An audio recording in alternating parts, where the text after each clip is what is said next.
and benzo withdrawal. All right, so it looks like we're live here on YouTube. So, all right, so first thing we should talk about that's very important is kind of how benzodiazepines and alcohol work on the body. It's important to understand the neuro because we want to understand what we're doing to treat it, okay? So there's two chemicals in your body, okay, that are very important. Glutamate, right? That's an excitatory chemical. I call that the Tigger chemical, right? Because Tigger is always bouncing off the fucking walls, right? Tigger's crazy. And then we have a chemical called GABA. I call that the Eeyore chemical.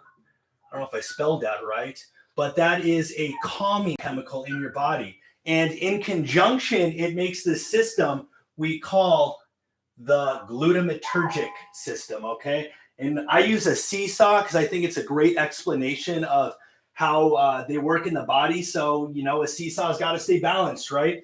So we have a couple GABA chemicals, right? And we have a couple glutamate chemicals. Now, glutamate, I said it was the neurotransmitter that is excitatory, right? So what that does is it causes our synapses to convey messages, and then we're able to make muscle movements, right? We're able to contract and make important muscle movements in our body, okay? So when we start to put in exogenous calming chemicals from the outside, right? So you're getting some of the alcohol or benzodiazepines in from the outside, right? We call that exogenous, from the outside, right? So we're putting that calming chemical into your body, right? What your body does is it actually kind of stops making its own because it's already getting it in, right? So your body says, hey, you know what? We're getting a lot of it coming from the outside, so we're going to go ahead and shut production on the inside. Also, what the body does is it starts to make more Tigger, right? Because it's got to counteract what's going in, right? It's got to maintain balance. That way, the calming chemical is able to counteract the excitatory chemical when we talk about muscle movements and those sorts of things. So it's important that we maintain a balance in our body of that Tigger chemical and Eeyore chemical, right? The disinhibition chemical, right? The good feeling we get when we're drinking alcohol, right? So we got those chemicals. We got Tigger and we got Eeyore. Body's balancing them, right? We have exogenous from the outside, benzos and alcohol coming in. Your body shuts down its endogenous supply, right? None. And your body starts making more Tigger, right? Because it's got to offset the glutamate. So think about this, okay? You're putting exogenous calming chemical in your body for a long time. You stop making your own calming chemical. Your body starts making a ton of excitatory chemicals, right? When you pull the alcohol or benzos out, what happens is you're left with a ton of that excitatory chemical, right? And you're left with no calming chemical. And that, in essence, is what a seizure is, right? Excess neuronal activity, right? Excess glutamatergic, excess glutamate activity. That's exactly what causes the tremor. That's exactly what causes the anxiety. That's exactly what causes the sweats and the irritability, right? We have that glutamate imbalance. Where's my spray here so I can keep going on? So the easiest way to remember this in layman's terms and how I teach it is the Tigger chemical and the Eeyore chemical. Just always remember that Tigger is the excited chemical. Eeyore is that calming chemical, right? I may rewrite that on the board just so we're able to kind of go back over that again. So, all right. So we already talked about going into withdrawal, right? We have those the tremors. You can have the seizures, right? We got complex stuff that goes on called Wernicke's encephalopathy. Tons of different stuff can happen, especially in the prolonged stages. But I want to go over into a couple of key gender disparities. Okay, so women, they process alcohol a little differently. Women actually lack an enzyme called alcohol dehydrogenase. What that does is it's an enzyme, right? YSE, enzyme. It breaks down alcohol. So women actually have less alcohol dehydrogenase dehydrogenase. I don't know if I spelled it right. Who cares though? So women have less alcohol dehydrogenase. Therefore, their blood levels are higher, right? Higher blood levels means they affect the body a little differently. They affect the body more harshly, right? Women actually have less fat content to water too. So that's another way that women are affected a little more. So that's why we tend to see women that are drinking almost the same as men. They actually go into alcohol, liver failure, and have kidney problems and encephalopathy, and those sorts of things happen before men. Another interesting thing about alcohol withdrawal is it causes a thiamine deficiency. So thiamine, or vitamin B1, is important for the neurons in your body. Cells got to eat, right? Cellular metabolism, they got to have food. Thiamine is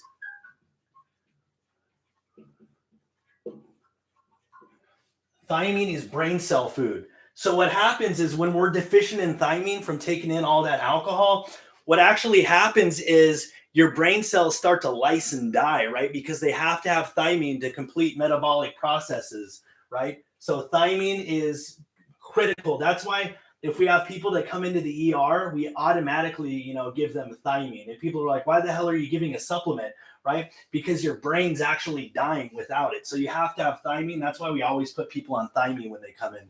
And that's why we don't use thiamine for benzodiazepines, because they work a little different. Obviously, it's oral. It actually affects a different receptor site, right? Benzodiazepines are what we call an allosteric modulator of the GABA A receptor site, which is a little different than how alcohol works on that GABA receptor site. So it's a little different, and affects the body in different ways. What else did I want to talk about? Oh yeah, drugs that we use to treat alcohol withdrawal. We use benzodiazepines because they do work on that same receptor site, right? So, commonly what I like to use, and I think is a good drug, is a drug called Librium, because it has the least euphorogenic properties, right? We don't want to snow people. We want them to be able to participate in programming when they're detoxing. So I like to use Librium. But benzodiazepines are pretty much the gold standard for detoxing people. I see some people that use phenobarbital and stuff like that. So phenobarbital will work as well. A lot of times when people are coming out off alcohol, one thing I see that's super common, and this is one big reason that people go out a lot too, in the initial stages of coming off alcohol, is something called pause, right? Pause is post-acute withdrawal syndrome. So post-acute withdrawal syndrome, right, is something that happens after, right? Post-acute. So that's after the first 7 to 10 days, right? We look at after the first 7 to 10 days.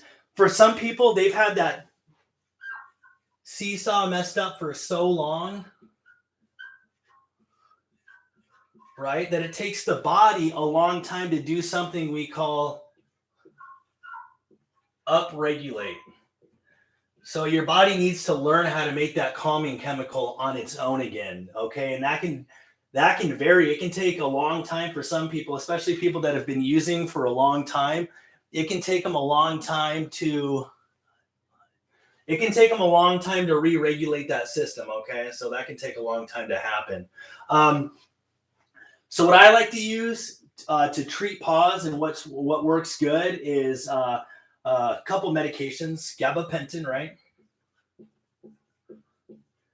And I'll explain why. So on that receptor site where alcohol attaches to and benzodiazepines attach to, so that's stuff like Klonopin, Xanax, those sorts of things. There's different receptor sites, okay? Right? There is actually no benzodiazepine receptor site that is not There is no such thing. What it does is it just binds to the GABA receptor and opens it up, so you get a calcium influx in. But that's more complicated than I want to get into. But so let's just pretend this benzodiazepines bind to this receptor A here. So receptor A is fast acting, right? It opens up that channel. Disinhibition, right? We get that EOR chemical. Boom, disinhibition. Okay. We have another receptor site called GABA B receptor site. And drugs that attach to GABA B opens it a lot less slowly, right? So the receptor site is actually able to kind of come back online and figure it out. And that's kind of where gabapentin works on, and other drugs too, like Flexeril, baclofen. They work on GABA B. So it's like a slow re-regulation. I know some people, excuse me, maybe abuse gabapentin. I've seen that in the past, but sometimes you got to weigh the risk versus harms, right? So post-acute withdrawal, gabapentin, Flexeril. Some docs like to use Tegretol, which is, I think, harsh and it's dangerous. Or what's the other one I've been seeing a lot? Depakote. See Depakote oftentimes, and then Keppra. I see Keppra a lot too. So that's some of the ways we treat post-acute withdrawal syndrome. So I wanted to talk about alcohol and craving and how naltrexone or Vivitrol works for those kinds of things. So what happens with alcohol, how we get a euphoric effect, is actually we get a dopamine,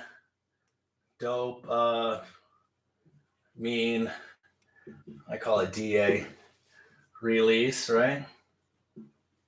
We actually get a dopamine release from an opioid receptor. So this is an opioid receptor. It's weird, right? There's lots of ways that dopamine is released, but the dopamine release is from this opioid receptor here, okay?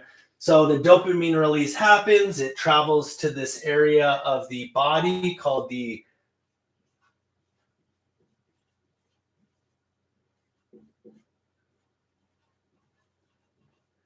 nucleus accumbens. That's where programming comes in, right? The nucleus accumbens is very important because it actually is the method in which your body gauges risk versus reward, right? So you're out in an arid desert, you're thirsty, right? Your body says, what am I willing to risk to get the water, right? And alcohol, opioids, any drug of abuse programs itself into that area of the nucleus accumbens through a process, goes through the ventral tegmental area, right? And into the nucleus accumbens, dopamine release, right? And it tells your body, what's this reward worth, right? So it actually places it on a scale, you know, of how important is this? So we see stuff in the nucleus accumbens, sex, food, water, right? Important shit, right? So stuff like that. So your body actually takes that dopamine release from drugs of abuse and programs it into the nucleus accumbens to be a important priority for the body to receive. Okay, so it places an importance or emphasis on achieving that release. Okay, so dopamine release, right? Why use Vivitrol? Why use naltrexone? Naltrexone is an opioid blocker, right? So naltrexone or Vivitrol, it's an opioid blocker. So what it actually does is it goes in there and it blocks the dopamine site from releasing that dopamine into our nucleus accumbens, gives us priority, reward, feel good, right? Stimulation. Okay, so, but there's other ways that alcohol works through the glutamate system, right? Disinhibition. So it doesn't stop people from drinking, but it'll stop the craving, right? Because alcohol, just like other opioids and dopamine releasers, you get what we call a priming, okay? Priming is what happens before you use, right? So the priming effect is like you pull up to the dope man's house and you're like, you feel good already, right? You're already there. You're like, shit, I feel better already, right? Or you see, him coming around the corner, we feel good already, right? So we get that priming effect. With alcohol, okay, you get the priming effect from the dopamine receptor site, but you get the real effect from the drug through that GABA site, right?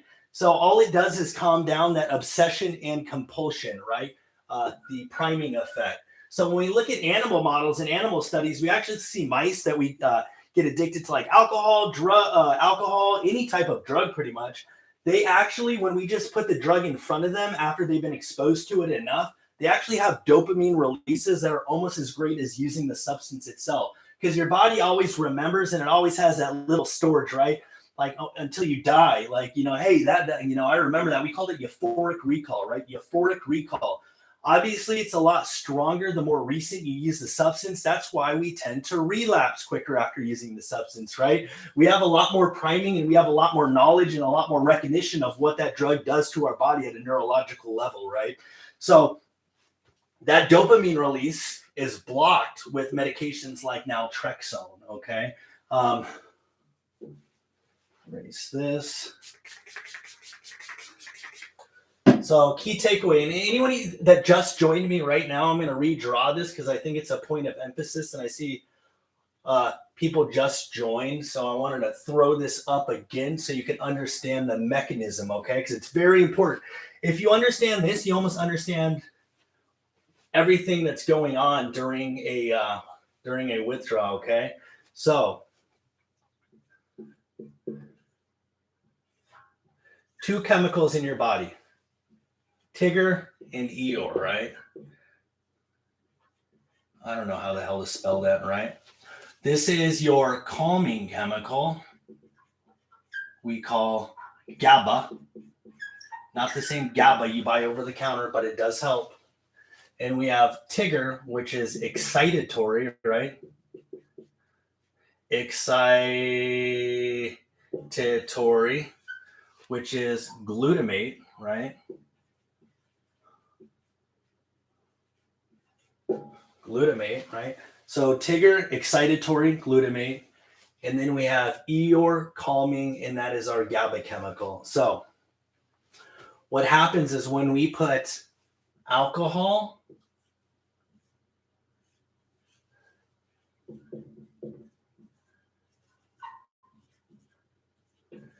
and benzos into our body, we are putting that Eeyore chemical into our body, that calming chemical, that chemical that's disinhibiting, that kind of detaches us from reality a little bit, right? So what your body does is inside it stops pretty much producing its own, or it kind of thwarts production of its own when you're taking that in. And since you're getting so much of it, your body makes more excitatory chemical. That's glutamate, right?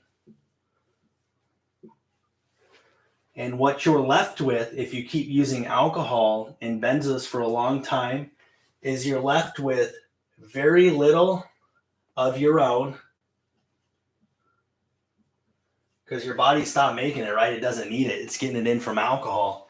And you're left with a shit ton of this, right? Because your body's been trying to offset. Your body's been trying to offset it, right? So that's what a seizure is, excess glutamate. We know that a seizure is caused by excess glutamate, right? And that's why we get tremors when we're detoxing, right? Because we're having all those neurons fire. Oops, my phone went to low power mode.